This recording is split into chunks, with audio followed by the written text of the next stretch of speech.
안녕하세요. 책 읽어주는 재미입니다. 오늘 소개해드릴 책은 신기율 작가님의 은둔의 즐거움이라는 책입니다. 신기율님은 어둠 속에서 길을 비추는 마음치유 상담가입니다. 현재 유튜브 채널 신기율의 마음찻집의 주인장이자 사단법인 구루맘 교육센터장으로 상처받은 사람들의 마음을 돌보고 있습니다. 저서로 이성과 감각의 필터를 거치지 않는 직관의 세계를 조명한 직관하면 보인다. 집과 공간이 가진 특별한 에너지와 치유의 힘을 조명한 운을 만드는 집이 있습니다. 목차를 보면 1. 혼자 웅크리는 시간의 힘 2. 일상을 숨쉬듯 가볍게 만드는 기술 3. 마음의 주인이 되는 생각의 기술 4. 나쁜 감정을 내보내는 마음의 출구. 이 중 한 가지 에피소드만 읽어보도록 하겠습니다. 인생의 겨울을 지날 때 잊지 말아야 할 것들. 아침에 일어나서 출근하려고 하면 숨이 막히고 식은땀이 흘러요. 이유 없이 자꾸 몸이 아프고 얼굴이 점점 못생겨지는 것 같기도 하고요. 얼핏 들으면 어딘가 큰 병에 걸린 사람의 이야기 같지만 실은 직장 스트레스로 힘들어하는 사람들에게 자주 듣게 되는 말이다. 바늘 구멍보다 좁은 취업 문턱이 사회적 고민거리지만 힘들게 들어간 회사에 적응하지 못하거나 직장 내 인간관계 문제도 개인에게 큰 고민거리다. 내가 마음치유 상담을 하면서 가장 많이 접하는 사람들의 고민도 회사에서의 적응과 이직에 대한 것이다. 요즘 직장인들은 10년 동안 이직하는 횟수가 평균 4회라는 취업 사이트의 통계만 봐도 그렇다. 단순히 계산하면 2.5년에 한 번씩은 회사를 옮기는 것이다. 좋은 이유로 이직을 하는 것이라면 문제가 없겠지만 불행히도 회사 내 불편한 인간관계나 보장되지 않은 미래, 능력에 맞지 않는 처우에 견디지 못하고 뛰쳐나가듯 회사를 옮기는 경우가 대부분이다. 평생 직장 개념이 사라진 요즘 회사와 내가 맞지 않을 때 퇴직이나 이직을 하는 것은 나를 위한 최선의 선택이기도 하다. 하지만 언제나 그런 판단이 옳은 것만은 아니다. 아무리 힘들어도 회사를 끝까지 다니며 버텨야 할 때도 있다. 바로 인생의 겨울을 지나고 있을 때가 그렇다. 사람의 삶에도 계절의 순환처럼 봄, 여름, 가을, 겨울의 주기가 존재한다. 그 주기에 맞춰 봄처럼 시작해야 할 때가 있고 여름처럼 번성하는 때가 있으며 가을처럼 걷어들이고 겨울처럼 움츠려야 할 때가 있다. 우리는 모두 각자의 삶 속에서 자신만의 계절을 가지고 살고 있다. 인생의 계절 중에서 겨울은 가장 혹독한 불행이 찾아오는 시기이다. 차가운 겨울바람이 세상을 얼어붙게 하듯 이때가 되면 내 삶도 차갑게 얼어붙으며 생명력을 잃어간다. 내가 지금 인생에 겨울을 나고 있는지를 알려면 나를 힘들게 하는 특별한 사건이 아니라 내 삶의 전체적인 모습을 볼 수 있어야 한다. 회사에서 힘들고 어려운 일이 있더라도 회사를 나서면 나를 위한 따뜻한 위로나 유쾌한 여흥을 쉽게 즐길 수 있다면 그건 그냥 회사에 문제가 있는 것이지 인생의 겨울이 찾아온 것은 아니다. 하지만 회사에 문제가 있는 만큼 가족 간에 불화가 생기고 지인들과 다툼이 잦아지는 등 다른 일상에서도 동시에 문제가 생기고 있다면 지금 겨울을 지나고 있다고 생각하면 된다. 인생의 겨울을 맞이하면 예상하지 못한 사건들 속에서 마음도 갈피를 못 잡고 자주 길을 잃는다. 나도 모르게 무리한 투자를 하기도 하고 근거 없는 풍문에 귀가 열리기도 한다. 판단력이 흐려지다 보니 나를 괴롭히는 상사나 동료를 피해 이직한 곳에서 그보다 더한 사람을 만나기도 하고 능력을 인정받아 간 곳에서는 인정 대신 시기와 질투를 받으며 이전보다 더 큰 마음의 상처를 받기도 한다. 마음먹은 대로 되는 일이 없는 인생의 겨울이 찾아온 사람들은 계절에 순응하기보다 오히려 좋았을 때를 생각하며 움츠러드는 자신을 인정하지 않으려고 하는 경우가 많다. 하던 일이 어려워지면 성급히 다른 일을 찾아 오히려 평소보다 더 크게 일을 벌리며 자신의 건재함을 과시하기도 한다. 이런 흐름이 보이는 사람과 상담할 때는 무언가 새로운 것을 시도하기보다는 잠시 숨을 고르며 멈추는 시간을 갖는 게 좋겠다고 조언해 드린다. 인생의 겨울이 왔을 때는 그 자리에 머물며 은둔의 처세를 취하는 것이 최선일 때가 많기 때문이다.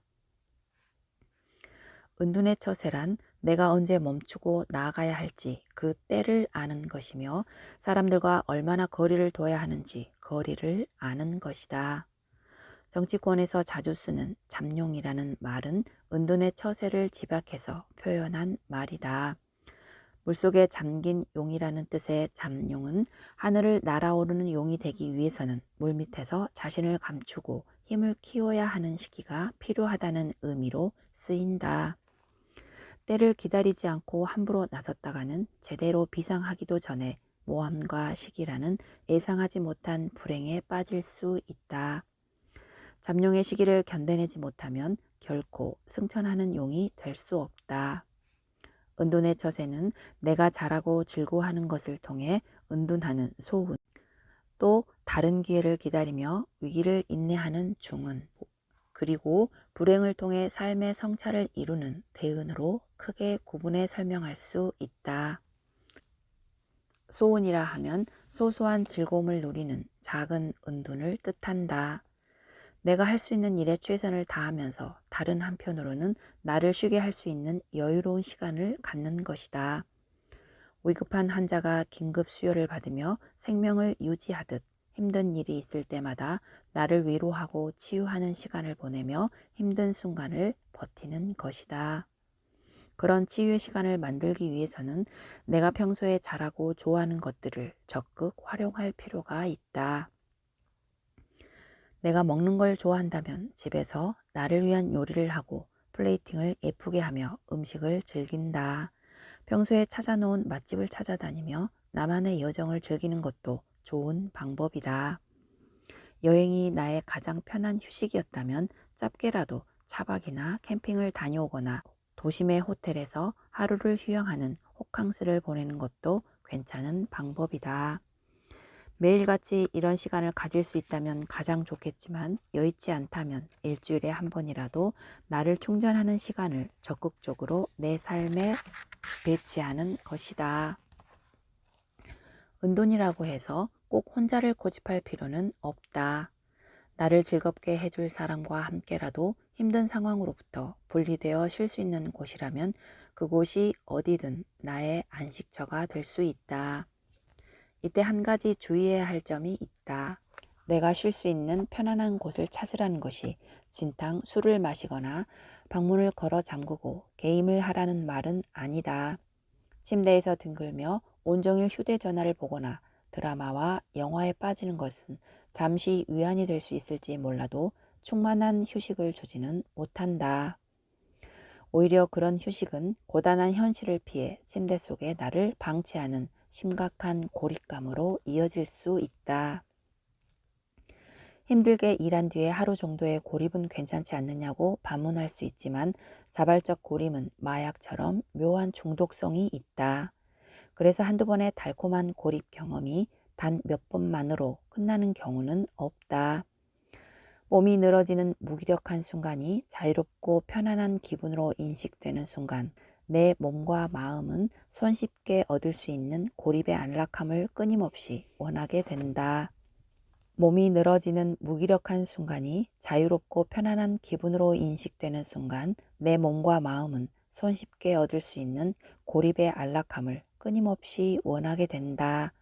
그렇게 반복된 고립은 결국 나를 위축시키고 주위와의 관계를 단절시키며 더한 고립으로 나를 내몰아 간다. 은둔과 고립을 어떻게 구분할 수 있을까? 은둔과 고립의 확실한 차이는 다음날 느끼는 불안함에 있다.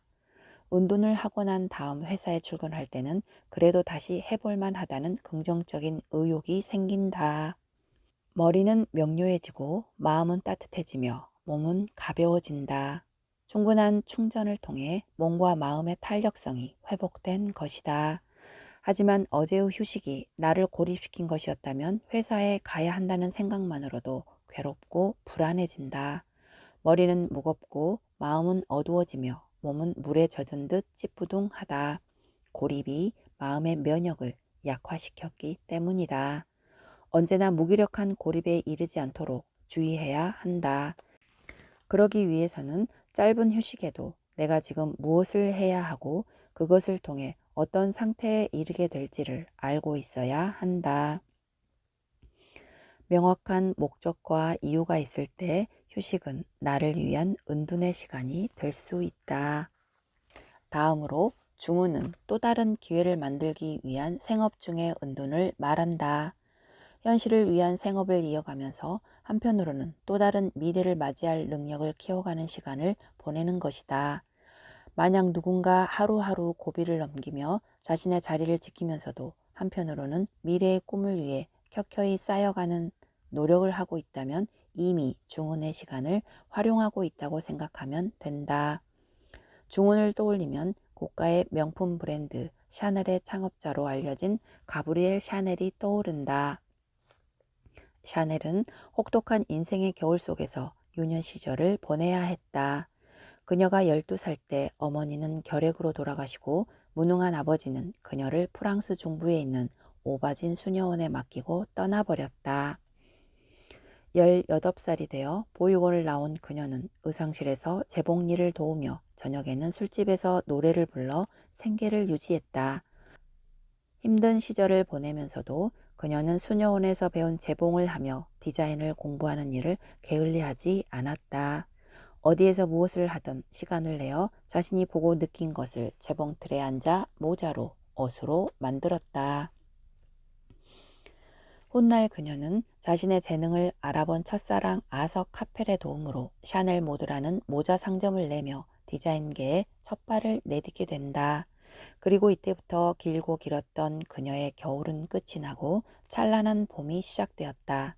그녀가 만약 수녀원의 엄격한 규를 견디지 못하고 그곳을 뛰쳐나왔다면, 술집에서 노래 부르는 자신을 견디지 못하고 다른 직업을 찾았다면 그녀는 자신의 인생을 바꿔줄 재봉도 아서 카펠도 만나지 못했을 것이다.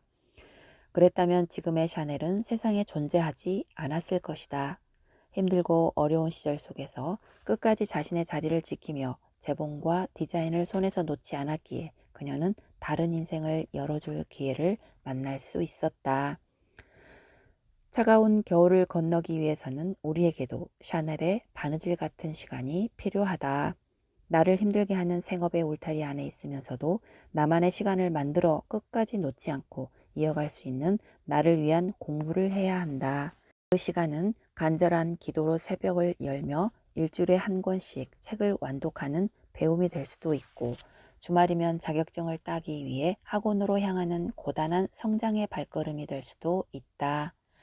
아무도 알아봐주지 않더라도 봄이 오면 꽃필 수 있는 씨앗을 가슴에 꼭 품어야 하는 것이다. 그러다 보면 내가 겪은 삶의 위기가 위대한 기회로 바뀌는 마법 같은 필연의 봄이 분명 나를 찾아올 것이다. 마지막 방법인 대응은 겨울의 추위를 피하지 않고 온전히 받아들이며 내가 바라는 원대한 뜻을 이루는 깊은 은둔의 삶을 말한다. 불가에서는 이를 입전수수라는 말로 표현하기도 한다. 입전수수란 가게에 들어와 손을 내민다는 뜻이다. 자세히 풀이하자면 가게로 상징되는 속세에 들어와 사람들과 함께 춤추고 노래 부르며 어울린다는 뜻이다. 언뜻 경건해야 할 불자의 모습과는 상반되는 것 같지만 입전수수의 마음에는 수행자가 사람들의 일상으로 들어갈 때 진정으로 그들에게 다가갈 수 있다는 활인의 뜻이 담겨 있다. 대신 수행자는 사람들과 함께 뒤섞이면서도 자신의 맑은 마음, 이루고자 하는 뜻이 흔들리지 않는 경지를 체득하고 있어야 한다. 대은의 경지에 있었던 사람을 떠올리면 얼마 전에 작고하신 이태석 신부가 생각난다. 사제이면서 의사였던 그는 남수단의 오지 마을에서 청춘을 바쳐 신앙과 교육과 의술을 펼쳤다. 하루에 수백 명의 환자를 치료하고 아이들에게 초등 교육을 가르치면서 이 모든 것을 자신이 당연히 해야 할 소명으로 여겼다. 그곳에서 그는 흔들리지 않는 신앙으로 사람들과 어울리며 이태석만이 할 수 있는 이태석의 삶을 살았다. 그가 가진 이력을 가지고 돈과 명예를 추구하는 삶을 살 수도 있었을 것이다. 힘들면 얼마든지 그만둬도 되었고 자신의 봉사 이력을 출세를 위한 교두보로 이용할 수도 있었다. 하지만 그는 그 길을 택하지 않았다. 그런 삶 대신 인생의 혹독한 겨울을 보내는 사람들과 어울리며 그들과 함께하는 삶을 선택했다.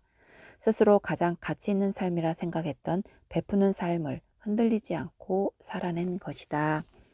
그래서 대은의 삶은 희생과 헌신의 삶이기도 하다. 세상으로부터 거리를 두는 것이 아니라 내가 마땅히 누릴 수 있는 삶의 안락함으로부터 거리를 두고 고단한 세상 속으로 운둔하는 것이다. 전혀 다른 차원의 삶을 만들어내는 대은의 삶은 불행을 건너 안락한 삶의 양지로 가는 것을 목표로 하지 않는다. 그 대신 불행을 껴안으며 더 높은 삶의 성찰에 이르게 하는 가장 숭고한 삶을 살게 한다. 마음이 힘들고 지칠 때면 시야가 좁아져 주위를 둘러보지 못한다. 오직 나만을 보게 되고 나를 중심으로 생각하게 된다. 이렇게 나에게 집중할수록 세상에서 내가 가장 불행한 것 같고 가장 아프게 살고 있다는 생각이 든다. 이런 생각이 들수록 주위로 시선을 돌려 조금 더 넓은 시야로 세상을 바라봐야 한다. 그곳에는 나처럼 힘든 겨울을 나고 있는 수많은 사람이 있고 나보다 더한 절망 속에서 흐느끼는 사람도 있을 것이다. 그들을 외면하지 않고 도와주는 선행의 시간을 가질 때 오히려 나의 고통을 조금 더 담담히 바라볼 수 있는 마음의 깊이가 생길 수 있다. 그리고 그런 깊은 마음은 불행에도 흔들리지 않을 수 있는 삶의 단단한 뿌리가 되어 준다. 어렵고 힘든 삶 속에서도 우리는 소은의 여유를 즐기고 중은의 노력 속에 희망을 간직할 수 있어야 한다. 그리고 대은의 성찰을 실천할 수 있는 깊은 마음을 지녀야 한다. 그럴 수 있을 때 불행의 파고로 출렁이는 인생의 겨울을 무사히 건너게 될 것이다. 지금까지 시청해 주셔서 감사합니다.